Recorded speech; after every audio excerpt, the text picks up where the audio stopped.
चलिए next two questions आपके सामने हैं। The centre plans to form an important group under the oil minister to grant operational flexible in enforcing oil and gas contracts. ठीक है, फिर से meaning थोड़ा सा इसका समझ लेते हैं पूरा कि द सेंटर प्लान, सेंटर का मतलब है यहाँ पर सेंट्रल गवर्नमेंट। सेंट्रल गवर्नमेंट जो है, अब देखो सिंगुलर सब्जेक्ट है, ठीक है ना, सिंगुलर सब्जेक्ट है, सिंगल गवर्नमेंट है, तो जाहिर सी बात है यहाँ पर सिंगुलर वर्ब आपका आ रहा है। तो सेंट्रल गवर्नमेंट जो है प्लान किया, उन्होंने क्या प्लान किया, to form an important group, एक इम्पॉर्टेंट ग्रुप जो है बनाने का उन्होंने फॉर्म किया, प्लानिंग हुई अंडर द ऑयल मिनिस्टर। और वो ग्रुप किसके अंडर काम करेगा, ऑयल मिनिस्ट्री या ऑयल मिनिस्टर जो है उनके अंतर्गत, उनके अंडर ये काम करेगा। क्यों काम करेगा, to grant operational flexible in enforcing oil and gas contract. तो जो भी ऑयल एंड गैस के जो कॉन्ट्रैक्ट हैं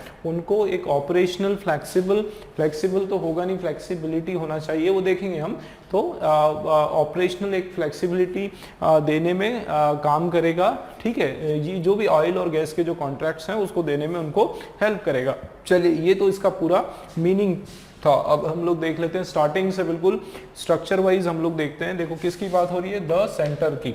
द सेंटर आपका सिंगुलर सब्जेक्ट, ठीक है, तो उसके बाद सिंगुलर वर्ब, ये सब्जेक्ट वर्ब एग्रीमेंट में कोई प्रॉब्लम नहीं, बिल्कुल सही है। अब टू के बाद जो है वर्ब का फर्स्ट फॉर्म, यहां पर भी आपका कोई भी प्रॉब्लम नहीं है। टू फॉर्म एन क्या, to form an important group, बिल्कुल बराबर है, एक इंपॉर्टेंट ग्रुप बनाने के लिए किसके under, under the oil minister. तो ये ऑयल मिनिस्टर के अंडर अगर लिखेंगे तो भी सही है, और ऑयल मिनिस्ट्री के अंदर लिखेंगे तो भी सही है।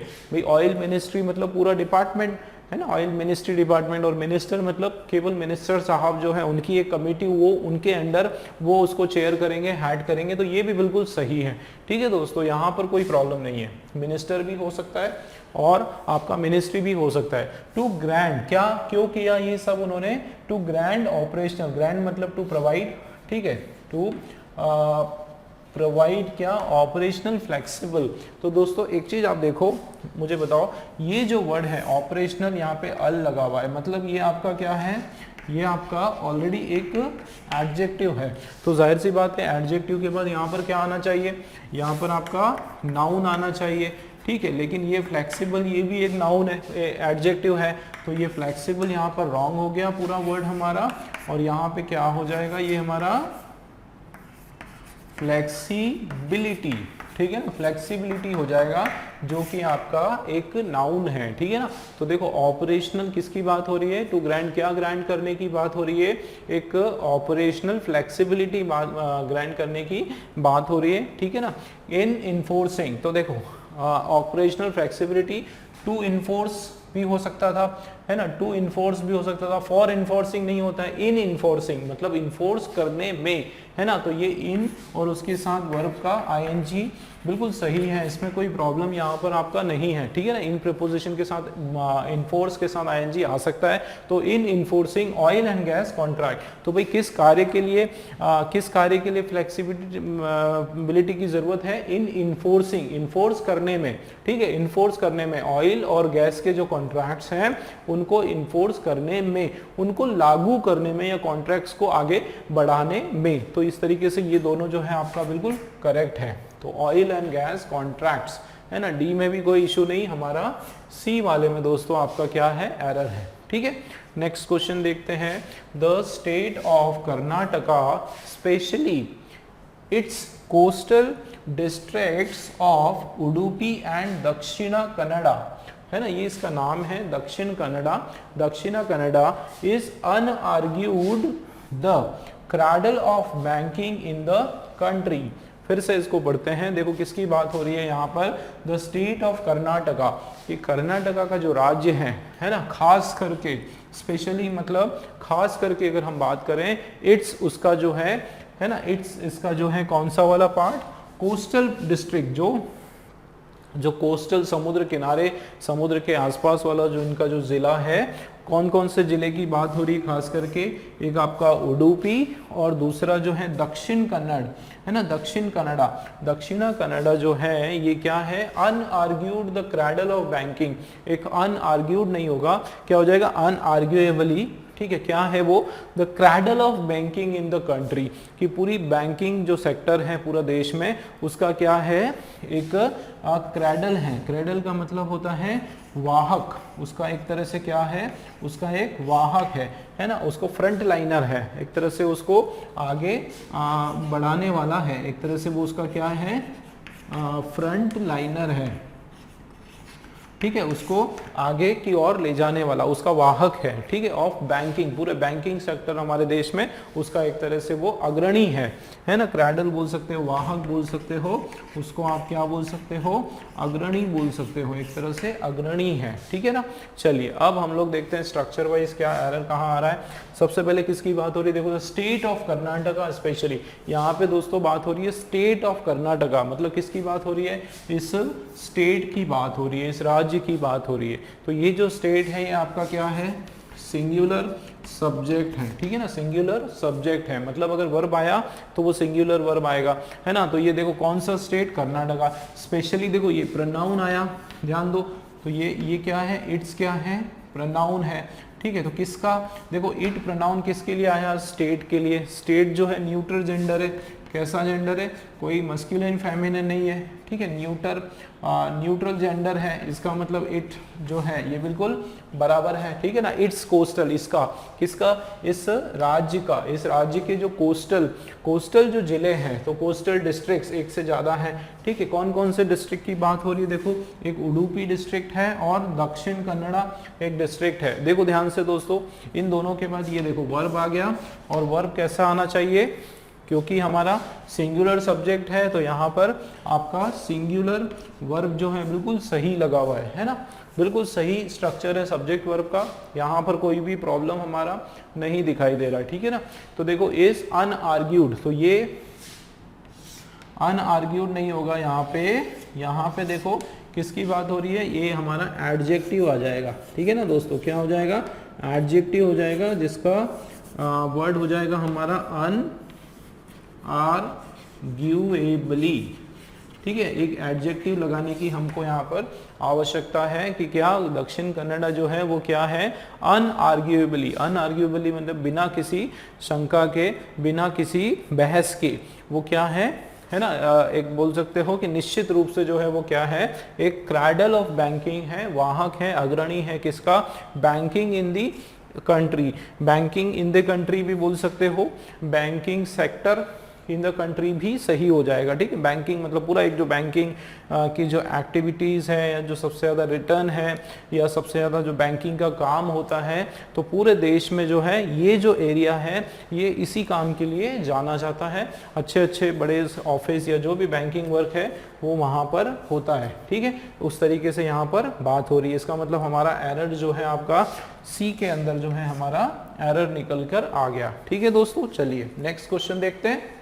चलिए दोस्तों आगे के क्वेश्चंस हम लोग देख लेते हैं, और ये जो क्वेश्चंस हैं आपके, ये क्वेश्चंस हमारे हैं वर्ड एरर्स के क्वेश्चंस आ गए दोस्तों, ठीक है ना। कौन से क्वेश्चंस हैं, ये आपके वर्ड एरर के क्वेश्चन हैं, और इन क्वेश्चंस में देखो 4 ऑप्शंस हैं, पहले भी हमने ये क्वेश्चंस किए हुए हैं, और इनमें हमको 3 तरीके से इनको चेक करना है। सबसे पहले हमको जो है स्पेलिंग चेक करना है कि भाई चारों की जो स्पेलिंग है वो बराबर है या नहीं है, ठीक है ना। उसके बाद फिर हमको ग्रामर के सेंस में चेक करना है कि ग्रामेटिकली इन चारों जो वर्ड्स हैं इनकी जो प्लेसमेंट है वो बराबर है या नहीं है, और उसके बाद जो है हमको लास्ट में कॉन्टेक्स्ट, ठीक है ना, कॉन्टेक्स्ट या फिर इनका मीनिंग चेक करना है कि इनका जो मीनिंग है सेंटेंस में मीनिंगफुली ये लोग ये जो वर्ड है ये आपके प्लेस्ड है या नहीं है, ठीक है ना, ये सारा है। और अगर ऑल राइट है, कोई प्रॉब्लम नहीं, तो ई वाले पर हमको टिक लगाना है। चलिए देख लेते हैं क्वेश्चन। दैट पुअर लैड, है ना, लैड का मतलब होता है लड़का या ये जो बॉय, जो भी पुअर लड़का है, that poor lad beside me possess 3 beautiful pens but he would not exhibit them to anyone। क्या इसका मीनिंग मैं बताता हूं पहले कि दैट पुअर लैड, किसकी बात हो रही है, उस पर्टिकुलर पुअर लड़के की बात हो रही है। बिसाइड मी, बिसाइड का मतलब होता है मेरे बाजू में जो बैठा हुआ है, मेरे साइड में जो बैठा हुआ है। पजेस उसके पास है, वो कंटेन करता है, वो कैरी करता है। क्या क्या कैरी करता है? 3 ब्यूटीफुल पेन्स। कितने पेन्स उसके पास है? 3 पेन उसके पास है। लेकिन क्या? ही वुड नॉट, वो नहीं, क्या? एग्जिबिट, एग्जिबिट का मतलब होता है ही वुड नॉट शो, है ना, he would not show them to anyone. Exhibit का मतलब होता है शो करना या फिर किसी को दिखाना, दिखावा करना। वो है जो है किसी को वो नहीं दिखाएगा। वो जो 3 पेन है वो किसी को भी दिखाना वो पसंद नहीं करता है। चलिए अब वर्ड की प्लेसमेंट हम लोग देख लेते हैं। देखो फर्स्ट हमारा जो वर्ड है क्या लिखा हुआ है? बिसाइड, ठीक है ना। That poor lad beside me, beside me यहाँ पे जो है, यहाँ पे प्लेस की बात हो रही है। बिसाइड जो है प्लेस की बात हो रही है। दोस्तों मैं बताता हूँ बिसाइड के आपके 2 वर्ड्स होते हैं, ठीक है ना। एक आपका बिसाइड होता है और दूसरा हमारा होता है बिसाइड्स, ठीक है ना। बिसाइड्स होता है, देखो बिसाइड का मतलब होता है बाजू में, ठीक है ना। बिसाइड का मतलब होता है बाजू में या फिर बगल में, साइड में, बगल में, ठीक है, साइड में जिसको हम बोलते हैं, है ना, साइड में।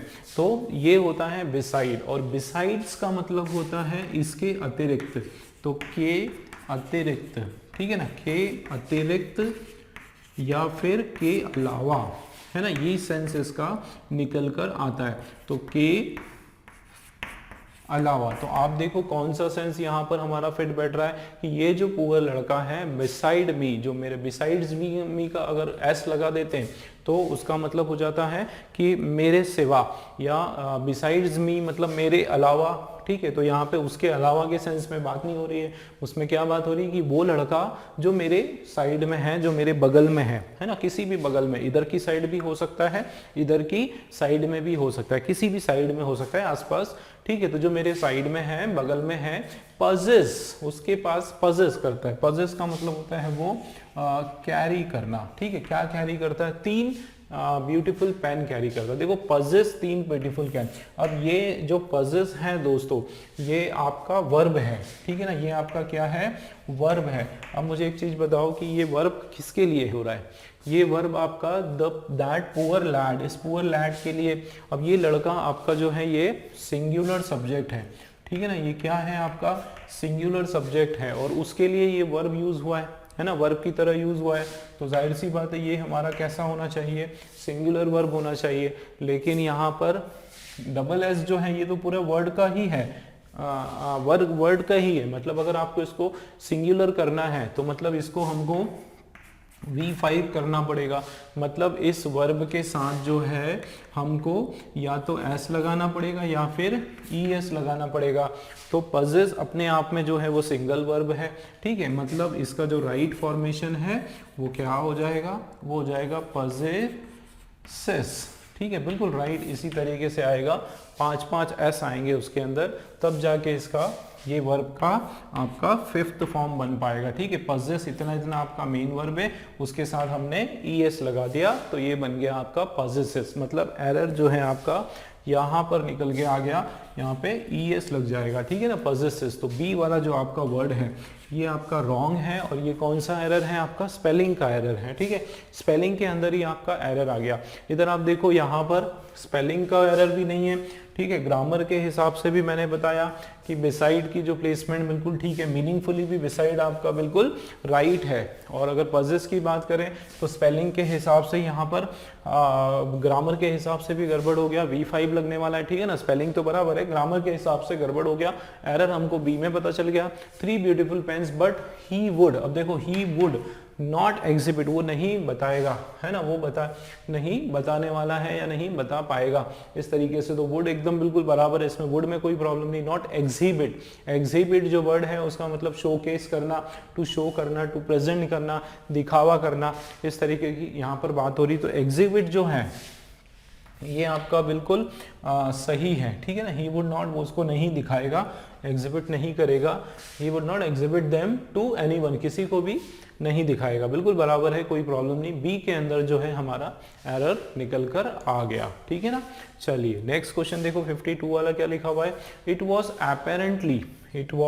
apparently clear from the way they were behaving that they had lost their senses। apparently मतलब समय के साथ, ठीक है, आगे है ना, समय के साथ साथ, है ना, इस तरीके से apparently मतलब समय के साथ साथ क्लियर हो गया। it was apparently clear मतलब ये आगे चल के ये चीज जो है क्या हो गई, एकदम क्लियर हो गई। क्या क्लियर हो गई? From the way they were behaving, किस बात से, कैसे पता चला ये apparently कैसे क्लियर हो गई? From the way they were behaving, जिस तरीके से वो लोग बिहेव कर रहे हैं, जिस ढंग से वो लोग व्यवहार कर रहे हैं, उससे पता चल गया, है ना। apparently धीरे धीरे जो है क्लियर हो गया कि क्या क्लियर हो गया कि they had lost their senses, कि इन लोगों ने जो है ये अपने सेंसेस जो है, अपनी जो सोचने की जो क्षमता है वो इन्होंने लूज कर दी, लॉस कर दी, क्षमता इन्होंने खो दी। इसका मतलब है कि ये लोग जो है जिस तरीके से ये बिहेव कर रहे हैं उस तरीके से पता चल रहा है कि इनमें जो माइंड है वो नहीं है, या फिर इन्होंने अपना दिमाग जो लगाना छोड़ दिया, ठीक है ना। तो चलिए देखते हैं, सबसे पहले स्पेलिंग चेक करते हैं दोस्तों चारों की हम लोग, ठीक है। तो अगर मैं स्पेलिंग की बात करूं तो ये apparently की स्पेलिंग जो है ये आपकी रॉन्ग है, ठीक है ना। apparently की स्पेलिंग रॉन्ग है, सिंगल पी नहीं आने वाला है, यहाँ पर आपका डबल पी आता है, ठीक है। तो स्टार्टिंग वाला जो वर्ड है वही हमारा रॉन्ग हो गया, स्पेलिंग इसकी रॉन्ग है, ए डबल पी आएगा, ठीक है ना। ए डबल पी यहाँ पर आने वाला है। apparently क्लियर, तो ये apparently ये बात क्लियर है। फ्रॉम द वे, जिस तरीके से वो बिहेव कर रहे हैं, तो देखो ing बिल्कुल सही है, क्यों? क्योंकि ये आपका वर आ गया वहां पर, और ये बिहेविंग मतलब ये आपका कंटिन्यूस के फॉर्म में है आपका सेंटेंस, तो बिल्कुल सही है। दैट दे हैड लॉस्ट, और देखो हैड आया, हैड के पास जाहिर सी बात है वर्ब का थर्ड फॉर्म आता है, तो लॉस्ट बिल्कुल सही है। और क्या लॉस किया? देयर, उनका, तो ये आपका जो है प्लूरल प्रोनाउन है, ठीक है ना, प्लूरल प्रोनाउन है। तो उसके बाद जो भी नाउन आएगा, है ना, जो भी उसका नाउन आएगा तो ये आपका प्लूरल ही आएगा। तो आपका क्या हो गया, ये प्लूरल नाउन, तो ये सेंसेस ये भी बिल्कुल बराबर है, ठीक है ना। मतलब स्पेलिंग का एरर है और ये हमारा जो है ये वाला रॉन्ग हो गया, ठीक है। चलिए नेक्स्ट क्वेश्चन देखते हैं। चलिए दोस्तों नेक्स्ट क्वेश्चन देख लेते हैं। नेक्स्ट क्वेश्चन हमारा, the blast from the explosion near the warehouse knocked the factory worker to unconsciousness, ठीक है। क्या मीनिंग इसका निकल के आ रहा है, थोड़ा सा देख लेते हैं हम लोग कि द ब्लास्ट, ठीक है, यहाँ पे क्या है, the blast from the explosion, तो blast from the explosion knocked, है ना। यहाँ पे देखो आप, the blast from the explosion near the warehouse, कि ये जो ब्लास्ट हुआ, कहाँ पर ब्लास्ट हुआ, ध्यान रखना, द ब्लास्ट हुआ कहाँ पर हुआ, फ्रॉम द एक्सप्लोजन, जो एक्सप्लोजन के कारण हुआ, कहाँ पर हुआ, नियर द वेयर हाउस, जो वेयर हाउस है उसके नजदीक हुआ। Knock the factory worker, knock किया, नॉक करने का मतलब यहाँ पे उनको झटका देना या फिर उनको एक तरह से उस हालत में पहुंचा देना, ठीक है। वर्कर टू किस फॉर्म में, अनकॉन्शियसनेस, तो उनको बेहोश कर दिया। अनकॉन्शियसनेस का मतलब है बिल्कुल एकदम मूर्छित कर दिया या फिर बेहोश कर दिया। अब चार वर्ड्स आपके सामने हैं, देख लेते हैं। फर्स्ट में क्या प्रॉब्लम है, ब्लास्ट। दोस्तों अगर हम लोग इसको, ठीक है ना, तीन तरीके से हम लोग चेक करते हैं, स्पेलिंग हो गया और हमारा ये आपका ग्रामर हो गया और फिर है मीनिंग हो गया। तो स्पेलिंग वाइज अगर मैं देखूं चारों शब्दों को, तो ब्लास्ट की स्पेलिंग जो है एकदम करेक्ट है, स्पेलिंग में कोई प्रॉब्लम नहीं। एक्सप्लोजन की स्पेलिंग में कोई प्रॉब्लम नहीं। वेयर हाउस एकदम करेक्ट है और अनकॉन्शियसनेस ये भी आपका करेक्ट है। ग्रामर के हिसाब से बात करूं मैं तो द ब्लास्ट फ्रॉम द, देखो ब्लास्ट फ्रॉम द एक्सप्लोजन, तो ब्लास्ट किस में होता है, ब्लास्ट फ्रॉम द एक्सप्लोजन। देखो एक तो ब्लास्ट है और यहाँ पर कोई एक्सप्लोजन हुआ, तो ये एक्सप्लोजन और ब्लास्ट अगर देखा जाए तो दोनों का मतलब एक ही है ना। क्या हो रहा है, फ्रॉम द एक्सप्लोजन, तो एक्सप्लोजन और ब्लास्ट जो है दोनों का जो मीनिंग आ रहा है निकल के, वो तो लगभग जो है आपका सेम मीनिंग इसका निकल के आ रहा है। इसका मतलब जो है प्रॉब्लम यहाँ पे इस वर्ड का प्रॉब्लम है, यहाँ पर ब्लास्ट जो है वो आपका सही वर्ड नहीं है दोस्तों, ठीक है ना। इसके बदले जो है यहाँ पे आपका क्या होने वाला है, बर्स्ट होने वाला है, BURST, बर्स्ट, ठीक है। ये जो वर्ड है आपका BURST, बर्स्ट, ये आपका सही वर्ड है, क्योंकि ब्लास्ट का मतलब होता है, कब होता है ब्लास्ट, जब किसी बॉम्ब में ब्लास्ट हो रहा है, किसी व्हीकल में ब्लास्ट हो रहा है, ठीक है, किसी टैंक में ब्लास्ट हो रहा है, सिलेंडर के अंदर ब्लास्ट हो रहा है, तो किसी ऑब्जेक्ट में ब्लास्ट हो रहा है, लेकिन यहाँ पे किसी एक्सप्लोजन में से ब्लास्ट, तो बर्स्ट हो रहा है। बर्स्ट जो है, बर्स्ट का मतलब होता है जो एक्सप्लोजन ऑलरेडी हो चुका है, ये एक्सप्लोजन का मतलब होता है ब्लास्ट, ठीक है ना, एक्सप्लोजन का मतलब होता है ब्लास्ट। तो जो ब्लास्ट ऑलरेडी हो चुका है उसमें से जो बर्स्ट निकल रहा है, बर्स्ट मतलब उसमें से जो फायर निकल रही है या फिर उसमें से जो उसका जो धुआं निकल रहा है, उससे जो हार्मफुल जो गैस निकल रहा है उसको बोलते हैं बर्स्ट, ठीक है। तो वो जो बर्स्ट, जो गैस जो निकल रहा है उसके कारण यहाँ पर अनकॉन्शियस हो रहे हैं। कौन अनकॉन्शियस हो रहे हैं, कौन बेहोश हो रहे हैं? फैक्ट्री के वर्कर्स, ठीक है ना। तो ये ब्लास्ट आपका जो है मीनिंग वाइज जो है, या ग्रामर वाइज भी आप बोल सकते हो, चलिए ग्रामर छोड़ो, मीनिंग वाइज जो है ये ब्लास्ट आपका रॉन्ग हो गया और बर्स्ट आपका जो वर्ड है आपका सही हो गया। मतलब ए के अंदर तो एरर हमारा है। आगे देख लेते हैं, तो देखो क्या लिखा हुआ है, द बर्स्ट फ्रॉम, ये जो बर्स्ट हुआ है किसके अंदर? एक एक्सप्लोजन से। एक एक्सप्लोजन का मतलब होता है एक ब्लास्ट, ठीक है। एक ब्लास्ट से कहां पर हुआ ये blast? Near the warehouse. तो बिल्कुल ये गोडाउन जो है, वेयर हाउस जो है, बिल्कुल सही वर्ड है, हमारे वेयर हाउस के पास में हुआ। और उसके कारण क्या हुआ? जाहिर सी बात है इनमें तो कोई एरर होगा नहीं, हमको वर्ड में ही देखना है। उसके कारण क्या हुआ कि सभी जो फैक्ट्री वर्कर हैं उनको झटका लगा, नॉक किया, मतलब उनको झटका लगा, फेंक दिया, है ना, या फिर उनके साथ कुछ इफेक्ट हुआ। वर्कर न factory worker to unconsciousness, unconsciousness spelling भी बराबर है, और उनको कैसा कर दिया? उनको अनकॉन्शियसनेस में परिवर्तित कर दिया। मतलब आपका ये जो है नाउन फॉर्म का ये वर्ड है ना। अनकॉन्शियसनेस मतलब बेहोशी, बेहोशी की हालत, ठीक है, बेहोशी की दशा, है ना, उसको हम बोल सकते हैं बेहोशी, ठीक है। ये आपका बिल्कुल सही वर्ड है, डी वाला भी आपका सही वर्ड है। इसका मतलब एरर जो है हमारा ए के अंदर एरर है दोस्तों, ठीक है। चलिए नेक्स्ट 54th वाला क्वेश्चन देख लेते हैं। देखो क्या लिखा है, you must not waste your leisure time doing nothing, rather you should enrage yourself in useless activities. अच्छा, तो क्या हो रहा है देखो यहाँ पे, you should not waste your leisure time, you should not waste your leisure time doing nothing, rather you should enrage yourself in useless activity. क्या इसका थोड़ा सा मीनिंग समझ लेते हैं कि तुमको सॉरी यू मस्ट नॉट, ठीक है, तुमको क्या नहीं करना चाहिए, तुमको बिल्कुल नहीं करना चाहिए। तुमको क्या नहीं करना चाहिए? तुमको अपना समय वेस्ट नहीं करना चाहिए। कौन सा समय? Your leisure. तो लेजियर की अगर मैं स्पेलिंग देखूं, बिल्कुल सही है इसकी स्पेलिंग, LEISURE। स्पेलिंग वाइज जो है ये पर्टिकुलर वर्ड बिल्कुल सही है। तो लेजियर टाइम का मतलब क्या होता है? बिल्कुल रिलैक्स टाइम या फिर फ्री टाइम, है ना। ये रिलैक्स टाइम या फिर आपका जो फ्री टाइम, जो भी आपका फ्री टाइम है वो आपको किस तरीके से वेस्ट नहीं करना चाहिए? Doing nothing. ऐसा नहीं कि बस कुछ नहीं कर रहे हो, पड़े हो बिस्तर पर, इस तरीके से जो है आपको अपना टाइम वेस्ट नहीं करना चाहिए। रादर, है ना, बल्कि, ठीक है। रादर का मतलब है बजाय, ठीक है ना, बजाय इसके, या हम बोल सकते हैं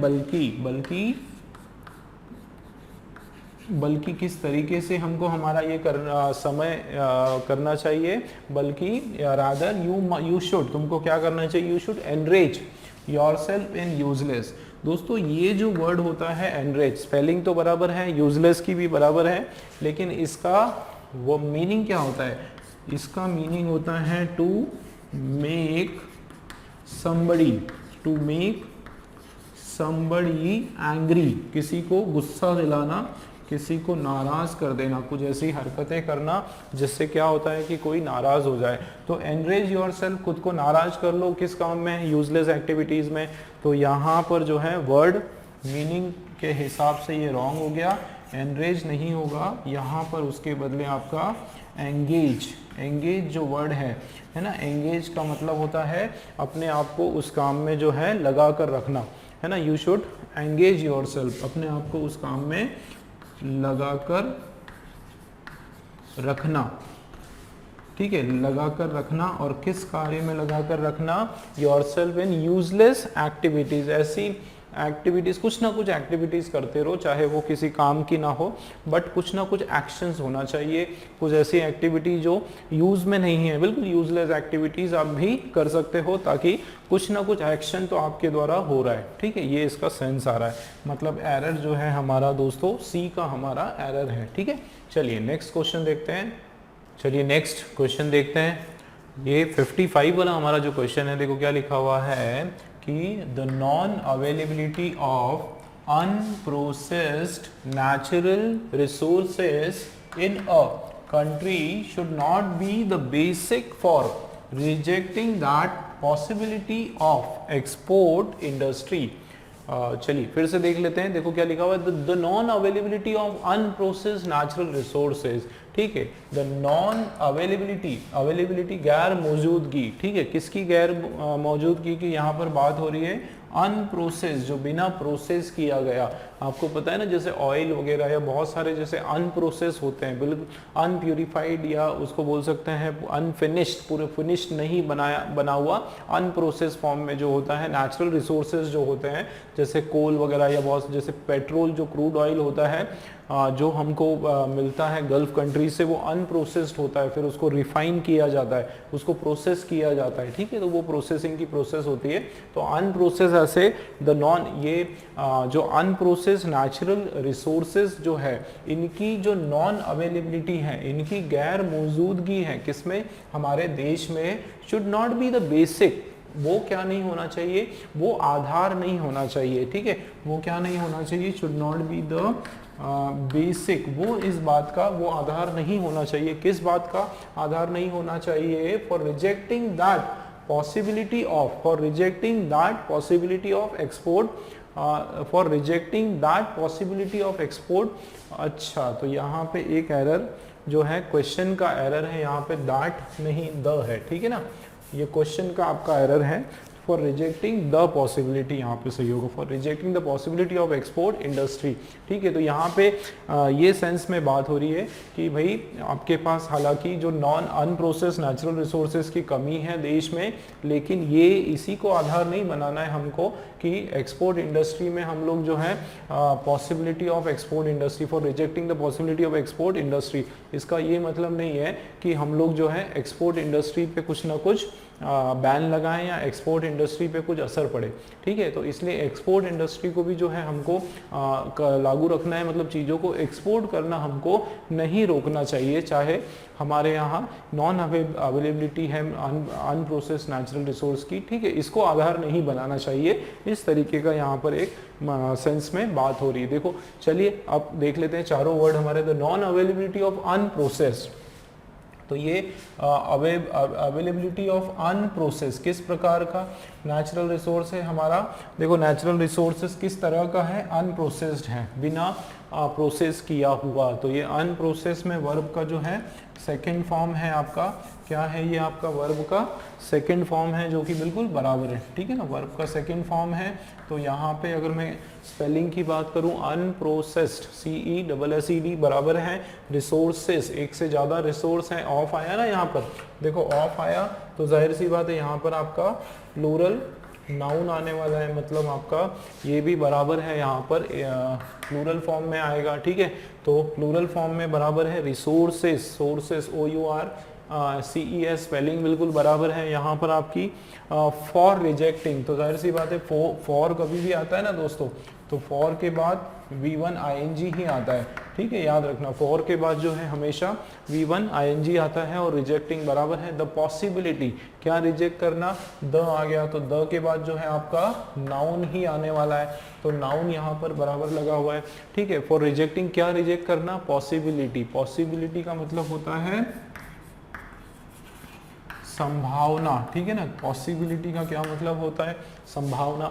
तो पॉसिबिलिटी किसकी? Of export industry, export industry की जो पॉसिबिलिटी है उसको रिजेक्ट करना, वो आधार हमको नहीं बनाना चाहिए। ठीक है, तो मतलब स्पेलिंग में कोई प्रॉब्लम नहीं। वर्ड की प्लेसमेंट अगर हम देखें तो availability of unprocessed natural resources, जो कच्चा नेचुरल रिसोर्सेज बोल सकते हो, रिसोर्सेज भी बराबर है, इसमें कोई प्रॉब्लम नहीं। रिजेक्टिंग भी यहाँ पर मीनिंग वाइज भी बराबर है, पॉसिबिलिटी भी मीनिंग वाइज बराबर है। इसका क्या मतलब निकल के आ रहा है कि ये पर्टिकुलर जो क्वेश्चन है इसके अंदर दोस्तों कोई भी एरर आपका नहीं है, ऑल करेक्ट इसमें आपका हो जाएगा। ठीक है, नेक्स्ट क्वेश्चन देख लेते हैं 56 वाला हमारा, if the body and the mind are spoiled serious transformation can come about only through the measures. ठीक है, यहाँ पर थोड़ा सा एक स्पिरिचुअल सेंस में बात हो रही, धार्मिक तरीके से बात हो रही है कि यदि क्या होगा, हमारा बॉडी, हमारा जो शरीर है और हमारा जो माइंड है, हमारा जो दिमाग है, शरीर और माइंड जो है आर स्पॉइल्ड, अगर उसको क्या कर दिया गया, उसको खराब कर दिया गया। ठीक है, स्पॉइल्ड का मतलब है खराब कर दिया गया, जो कि आपका वर्ब का सेकंड फॉर्म है। स्पॉइल्ड अगर ऐसा हो गया तो क्या होगा, देखो कॉमा है, क्या होगा इस कंडीशन में, अगर हमारे माइंड और हमारे बॉडी को खराब कर दिया गया, इन द सेंस खराब करना मतलब किसी गलत ख्याल से या हमारी ब्रेन वॉशिंग हो गई है ना, तो क्या होगा कि serious transformation can come about, है ना। सीरियस ट्रांसफॉर्मेशन, ट्रांसफॉर्मेशन का मतलब होता है चेंज, तो बहुत ही गंभीर किस्म की जो चेंजेस है वो कम अबाउट मतलब आना। ठीक है, आ जाएगी, है ना, कम अबाउट आ जाएगी, प्राप्त होना। ठीक है, कम अबाउट प्राप्त होना, ठीक है ना, प्राप्त होना, इस सेंस में यहाँ पर बात हो रही है। अबाउट ओनली थ्रू, किसके थ्रू, ओनली थ्रू के द्वारा, किससे होकर, ओनली थ्रू स्ट्रॉन्ग मेजर्स। तो ये मेजर्स का मतलब होता है, देखो मेजर फैक्टर हम लोग बोलते हैं ना, मेजर फैक्टर। तो ये मेजर जो वर्ड है, देखो ये आपने सुना होगा, मेजर फैक्टर आप लोगों ने सुना होगा, है ना। इसका मतलब ये जो मेजर है ये आपका क्या है, ये आपका एडजेक्टिव है। ठीक है ना, एडजेक्टिव है ये आपका, और इस मेजर का मतलब होता है इम्पॉर्टेंट। क्या मतलब होता है, और मेजर्स का मतलब भी आपका इम्पॉर्टेंस ही होता है, मतलब इम्पॉर्टेंट के सेंस से ही, तो मेजर का मतलब होता है इम्पॉर्टेंट। तो ऑफ स्ट्रॉन्ग मेजर्स, तो स्ट्रॉन्ग ऑलरेडी आपका जो है दोस्तों क्या है, स्ट्रॉन्ग पहले से ही आपका एक एडजेक्टिव है, और ये भी आपका एक एडजेक्टिव हो गया, ये भी क्या हो गया, एक आपका एडजेक्टिव हो गया, मतलब इसकी प्लेसमेंट जो है यहाँ पर रॉन्ग है।